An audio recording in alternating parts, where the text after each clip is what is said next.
Chào các bạn, trở lại với kênh Minh TV của mình.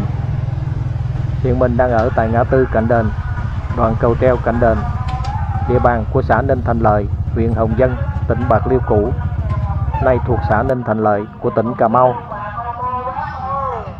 Cầu treo bắc qua Kinh Sáng Phó Sinh, Vĩnh Thuận, đoạn ngã tư Cạnh Đền.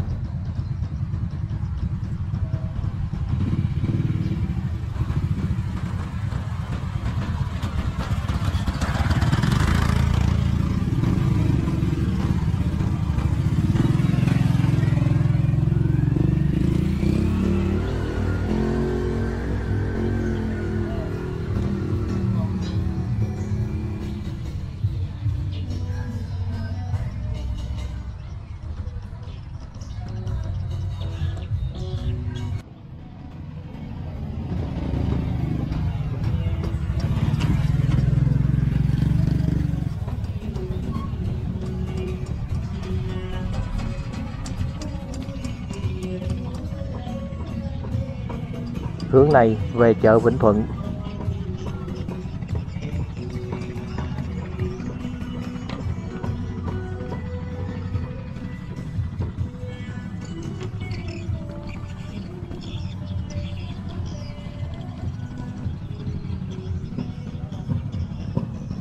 Hướng này đi vào các ấp Cạnh Đền của xã Vĩnh Phong, tỉnh Kiên Giang cũ, nay thuộc tỉnh An Giang.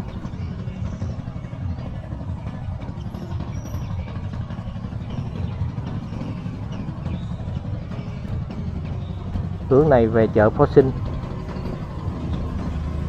Cầu treo là điểm giáp ranh hai tỉnh Cà Mau và tỉnh An Giang hiện nay.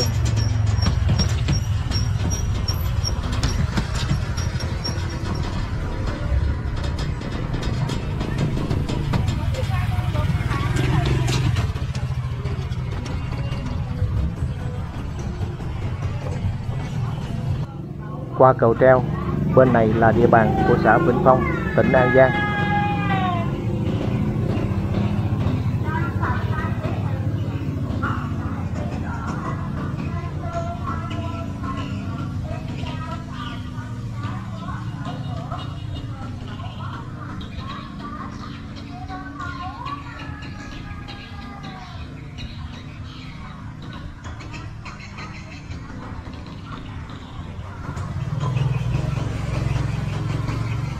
Trong video hôm nay, mình mời các bạn cùng đến với vùng nông thôn của xã Vĩnh Phong, tỉnh An Giang, đi dọc trên con đường quê để cảm nhận nét đẹp yên bình của vùng đất Vĩnh Phong hôm nay nhé.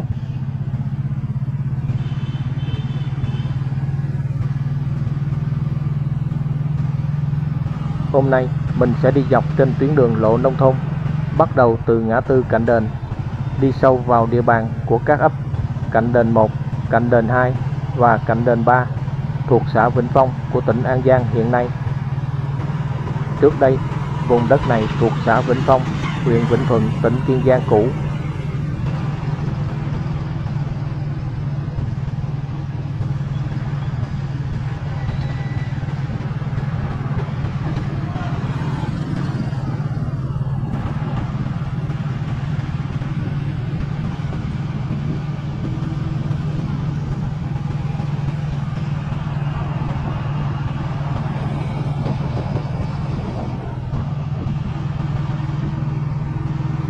Vùng nông thôn Cạnh Đền, xã Vĩnh Phong, tỉnh An Giang hiện nay.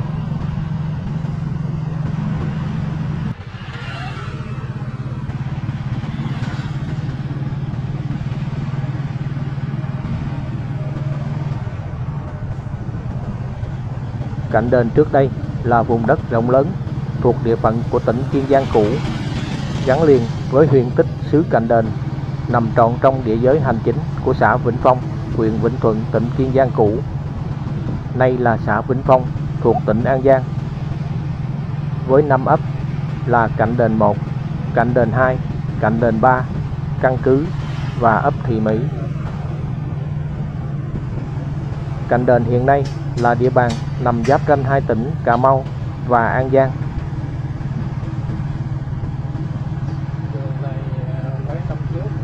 Đường đến Cạnh Đền hiện nay không còn cách trở như trước. Hiện nay đường xá rất thông thoáng, rộng rãi, thuận tiện cho giao thông thủy và bộ. chợ hội thì cái đường nó nhỏ, bây giờ chắc nó làm rộng ra.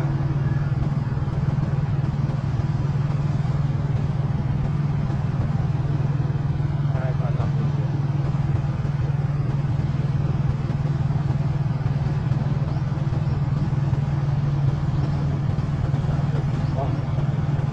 Truyền thuyết về tên gọi vùng đất Cạnh Đền.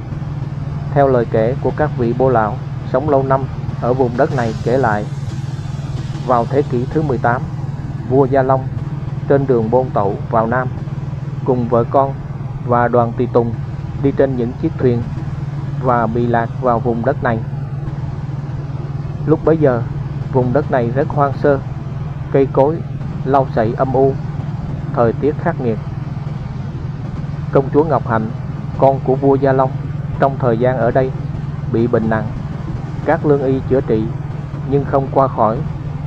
Vua Gia Long đã quyết định chôn cất công chúa tại vùng đất này và cho lập đền thờ công chúa Ngọc Hạnh tại đây.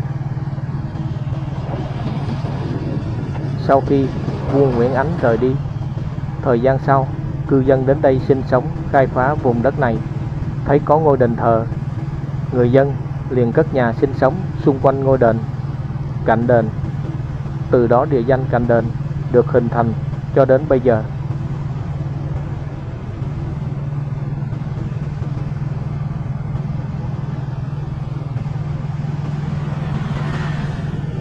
Cống Xẻo Lợp.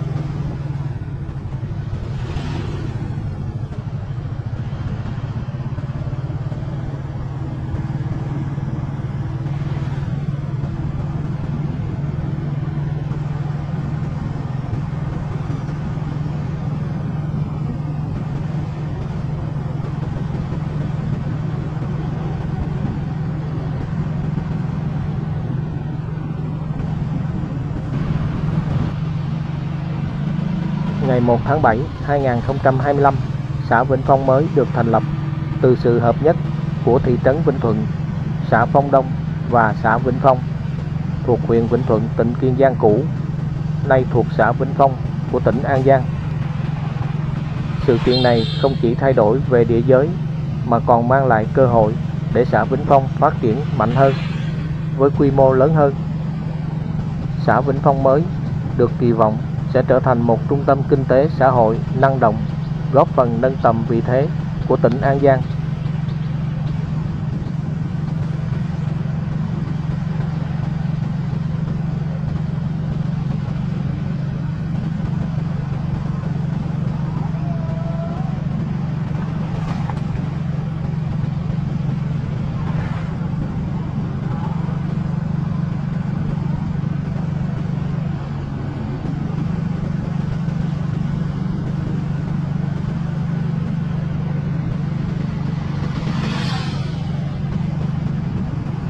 Đến đây là ngôi chợ của ấp Cạnh Đền 1, xã Vĩnh Phong, tỉnh An Giang.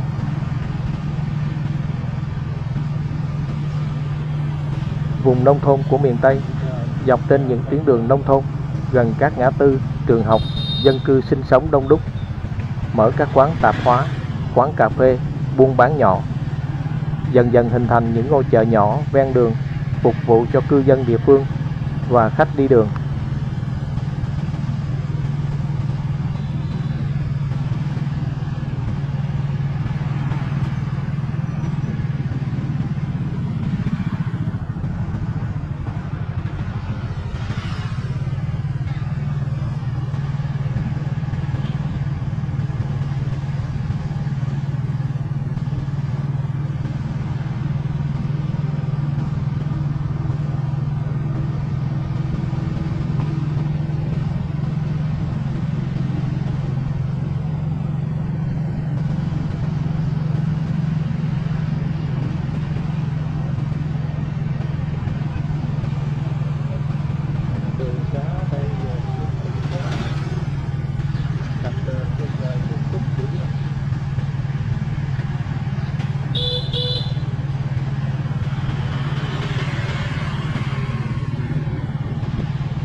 Hiện nay các tuyến đường nông thôn và cầu đi qua các ấp cạnh đền của xã Vĩnh Phong được xây dựng rộng rãi, thuận lợi cho người dân đi lại, giao thương mua bán với các xã lân cận.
Xã Vĩnh Phong mới sở hữu một vị trí địa lý quan trọng với hệ thống kênh rạch phong phú và các tuyến đường giao thông thuận tiện, tạo điều kiện cho giao thương và phát triển kinh tế.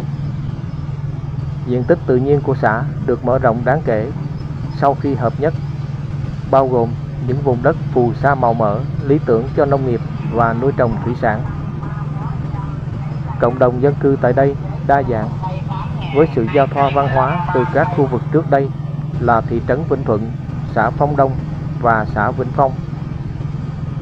Người dân sinh sống chủ yếu là người Kinh, gắn bó với các giá trị văn hóa truyền thống, tạo nên một bức tranh xã hội hài hòa và giàu bản sắc.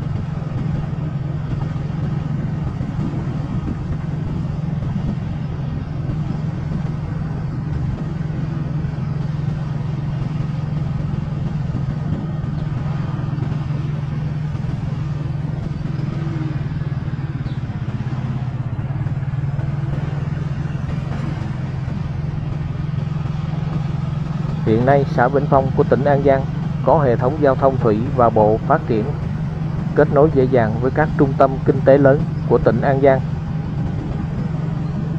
Sau sáp nhập, diện tích tự nhiên của xã Vĩnh Phong là 139,3 km², dân số là 43.257 người, mật độ dân số đạt 310 người trên 1 km².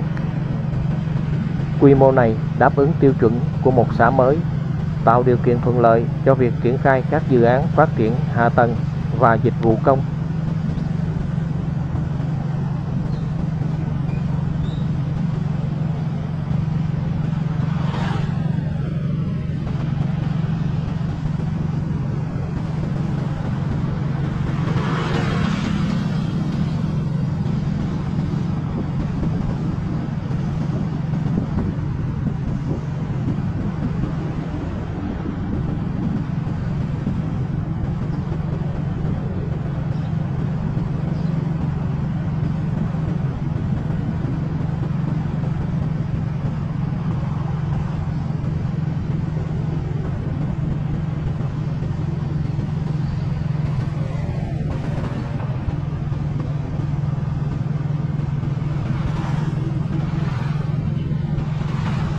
Dân phòng cháy chữa cháy quận Liên Quốc 1.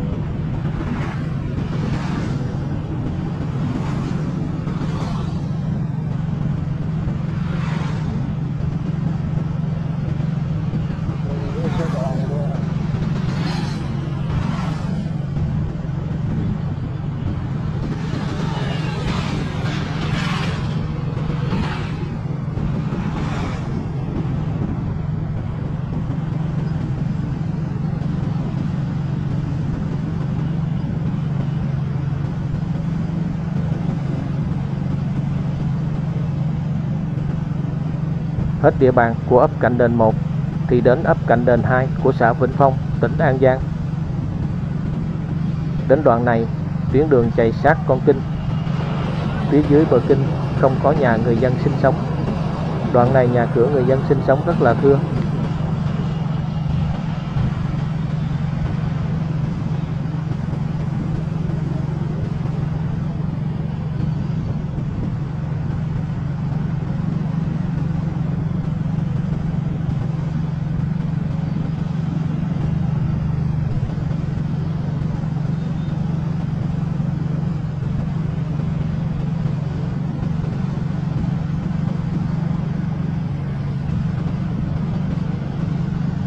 Kinh tế nông nghiệp của người dân xã Vĩnh Phong tập trung vào trồng lúa và chuyển đổi sang các loại cây trồng như cam, xoài, đồng thời phát triển mô hình nuôi cá, lồng bè để tăng thêm thu nhập. Các ngành nghề dịch vụ, hoạt động kinh doanh nhỏ lẻ, chế biến nông sản và các dịch vụ ăn uống phát triển, đặc biệt tại các khu vực có đường giao thông thuận tiện.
Xã Vĩnh Phong, huyện Vĩnh Thuận, tỉnh Kiên Giang cũ, nay là xã Vĩnh Phong của tỉnh An Giang.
Vùng nông thôn Cạnh Đền, xã Vĩnh Phong, tỉnh An Giang hiện nay.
đến đây là cầu Nam Nam.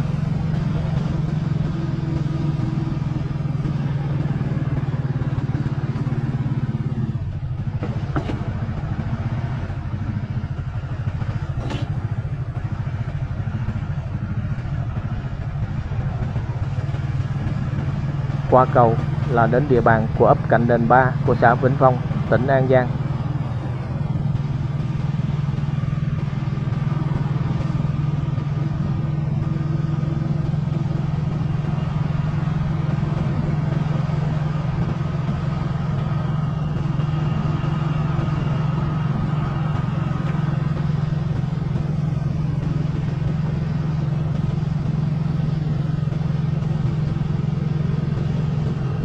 Xã Vĩnh Phong của tỉnh An Giang hiện nay cho thấy một đơn vị hành chính mới đầy triển vọng, với những bước tiến trong kinh tế hạ tầng và quản lý, tạo nên một cộng đồng mạnh mẽ, sẵn sàng cho những cơ hội phát triển mới.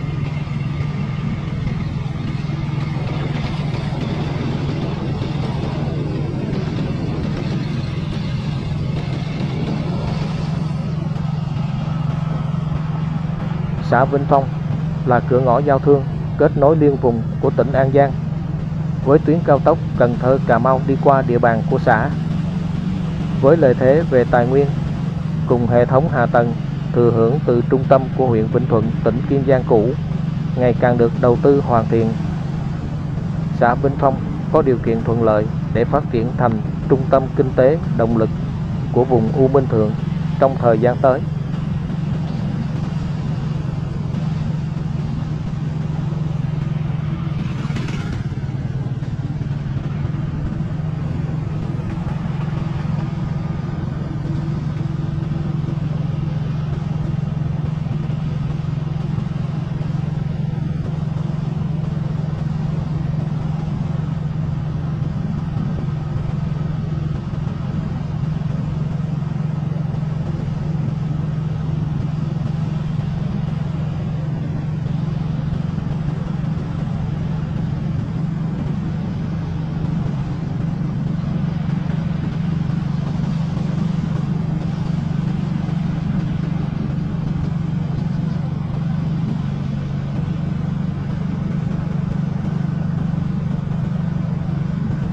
Xã Vĩnh Phong, huyện Vĩnh Thuận, tỉnh Kiên Giang cũ, nay là xã Vĩnh Phong của tỉnh An Giang.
Đến đây là cây cầu Kinh 80.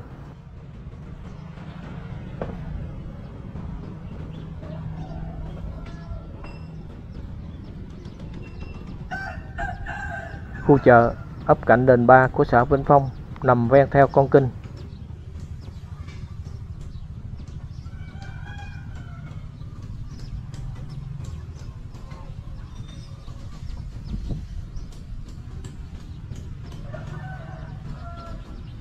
Hiện nay, các tuyến đường liên xã và nội đồng đã được nâng cấp, tạo điều kiện cho vận chuyển hàng hóa và kết nối với các khu vực lân cận của xã.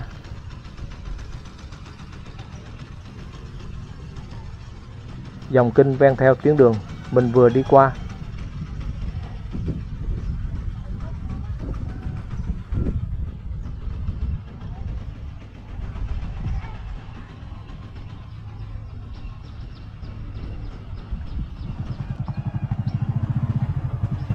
Qua cầu là đến chợ ấp Cạnh Đền Ba của xã Vĩnh Phong, tỉnh An Giang hiện nay.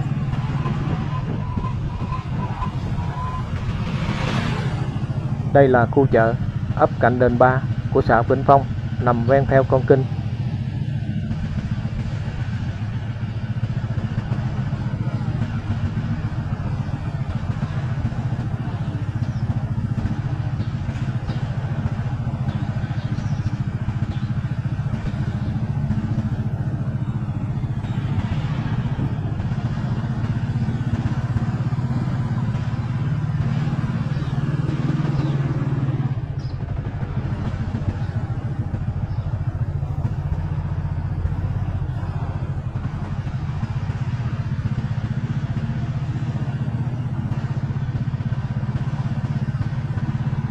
Đến đây tuyến đường nhỏ lại và được xây dựng bằng bê tông.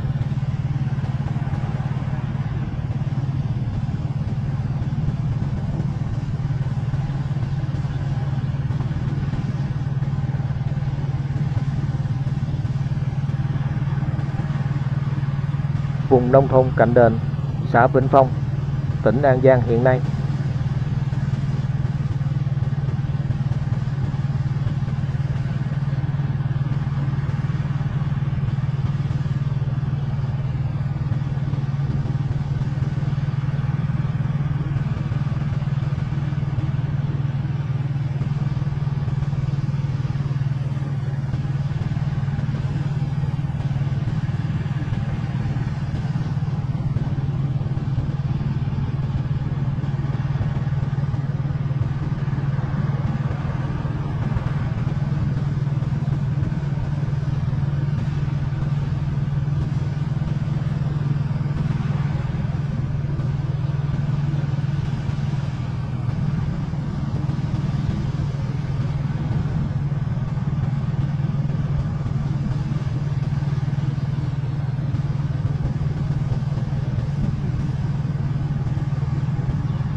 Qua khu chợ của ấp Cạnh Đền Ba thì hết địa bàn của xã Vĩnh Phong, tỉnh An Giang. Lấy giùm anh được thì tại bữa nay anh đi ở ngoài đường á, anh không có giao được. Người đi cà phê không được với người đi. Đến đây mình cũng xin tạm dừng. Xin mến chào và hẹn gặp lại các bạn.